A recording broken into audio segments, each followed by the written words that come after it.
एक बार की बात है, एक जवान बौद्ध भिक्षु अपने मन में उठने वाले नकारात्मक विचारों से बहुत परेशान था। ना चाहते हुए भी उसके मन में तरह तरह के गलत विचार आते रहते थे।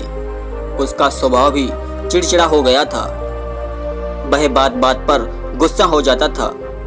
दूसरों के प्रति जलन और नफरत की भावना रखता था। दूसरों की बुराई करता था और अपने मन में तरह तरह की नकारात्मक कल्पनाएं करता था। वह अपनी इन बुरी आदतों से बहुत परेशान हो चुका था। उसने बहुत सारे तरीके अपनाए, बहुत प्रयास किया अपने अंदर के इन बुरे विचारों को खत्म करने का, लेकिन कोई भी तरीका काम नहीं कर रहा था।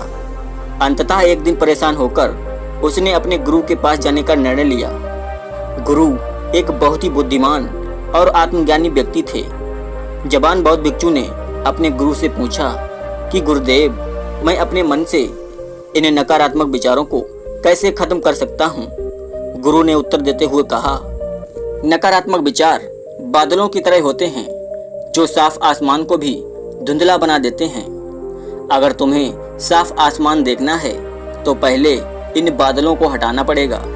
ठीक इसी प्रकार अगर तुम अपने दिमाग से नकारात्मक विचारों को खत्म करना चाहते हो तो सबसे पहले तुम्हें इन नकारात्मक विचारों के मूल कारणों को पहचानना होगा और उन्हें नष्ट करना होगा।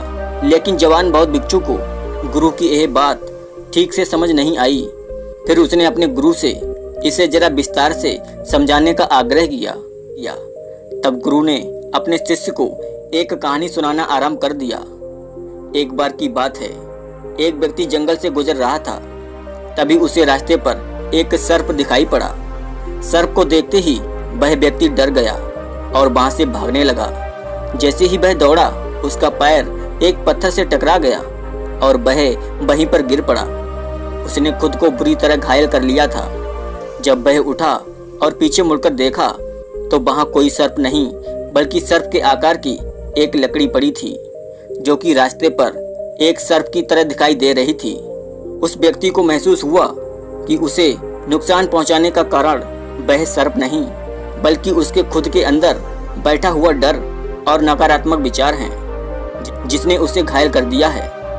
कहानी खत्म करते हुए गुरु ने शिष्य से कहा, मन के नकारात्मक विचार इस कहानी के सर्प की भांति हैं, जो तुम्हारी परेशानी का मूल कारण नहीं है बल्कि तुम्हारी समस्या का मूल कारण तुम्हारे अंदर बैठा हुआ डर, हीन भावनाएं और अतीत के बुरे अनुभव हैं, जो कि नकारात्मक विचार, गुस्सा और द्रोह के रूप में बाहर आते हैं। अगर तुम्हें अपने मन के नकारात्मक विचारों को खत्म करना है तो इसके मूल कारणों को पहचानकर उन्हें नष्ट करना होगा। अब हम इस कहानी को अपने जीवन में कैसे लागू कर सकते हैं, इसके लिए तुम्हें कुछ बातों को ध्यान में रखना होगा। पहला, जागरूकता का अभ्यास करना। अपने विचार और भावनाओं के प्रति जागरूक रहो। देखो कि आपके अंदर क्या चल रहा है। आप अपने आसपास की घटनाओं पर क्या प्रतिक्रिया देते हो और अपने मन में उठने वाले नकारात्मक विचार का पता लगाने की कोशिश करो।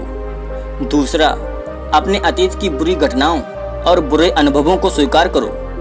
खुद को व दूसरों को माफ कर दो। तीसरा, आभारी रहो। अपने जीवन के सकारात्मक पक्ष पर अपना ध्यान केंद्रित करो और आपके पास जो कुछ भी है उसके लिए इस ब्रह्मांड का आभार व्यक्त करो। आभार व्यक्त करना हमारे नजरिए को सकारात्मक बनाता है और हमारे अंदर से नकारात्मक भावनाओं को खत्म करता है।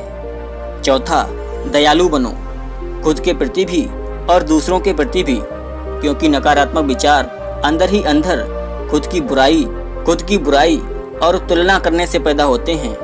अपने अंदर दया भावना रखकर हम ज्यादा सकारात्मक और संतुष्ट जीवन जी सकते हैं। दोस्तों, यह कहानी हमें सिखाती है कि नकारात्मक विचार हमारी परेशानी का मूल कारण नहीं है। असल समस्या तो हमारे भीतर गहराई में छुपी हुई है। इन विचारों के मूल कारणों को पहचानकर हम इन विचारों को अपने दिमाग से निकालना शुरू कर सकते हैं और एक ज्यादा खुशहाल और शांति से भरा जीवन जी सकते हैं। याद रहे, कहानी के सर्प की भांति हमारे ज्यादातर नकारात्मक विचार सिर्फ भ्रम मात्र हैं। जिन्हें हम अपने मन में पैदा करते हैं। आई होप आपको ये वीडियो काफ़ी पसंद आई होगी। वीडियो अच्छी लगी हो तो हमें कमेंट करके ज़रूर बताइएगा। और अगर आपने अभी तक हमारे इस YouTube चैनल को सब्सक्राइब नहीं किया है तो ऐसी ही ज्ञानवर्धक कहानी के लिए हमारे YouTube चैनल को सब्सक्राइब जरूर कीजिएगा। धन्यवाद।